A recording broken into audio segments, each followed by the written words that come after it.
James Preller is a longtime children's author, with many of his books being found in school libraries. So today we're going to be taking a look at one of his middle grade books, Blood Mountain.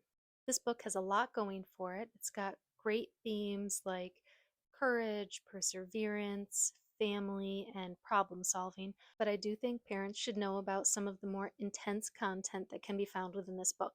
So today I'm going to be covering themes, scary moments, and anything else I can think of that parents should know about before handing this book over to their kids. So, this is a survival adventure story that follows two children, Grace and Carter, as they get separated from their father while out on a hike in Blood Mountain. The story very quickly escalates into a dangerous situation as the kids are lost and have to survive in the wilderness on their own. You realize pretty early on in this book that it is very descriptive.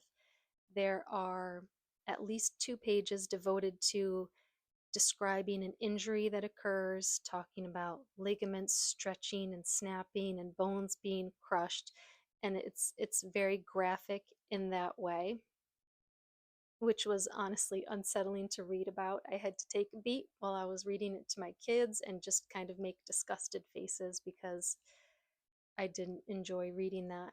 It draws a very clear image of your mind of what is happening, and that's pretty uncomfortable.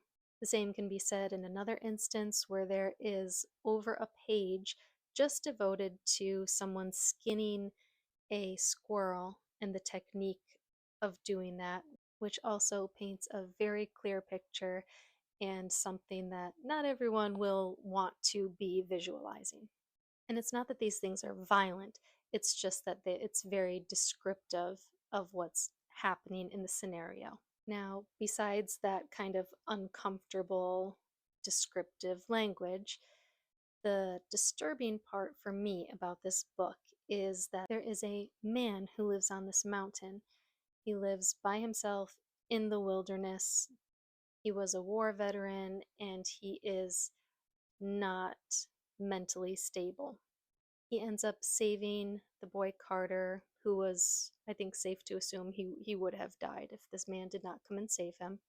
But it quickly turns into more of a kidnapping as we learn this man has no intention of letting Carter go back into the regular world.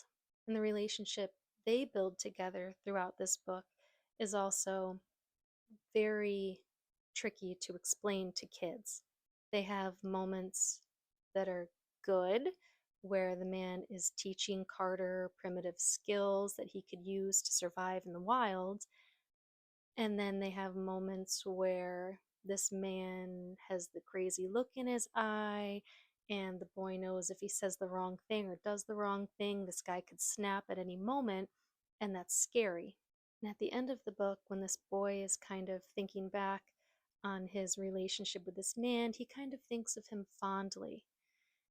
And I cannot remember the name of this. That's something that happens with this type of victim, I believe. I'm gonna figure it out and I'm gonna put it up on here what it's called.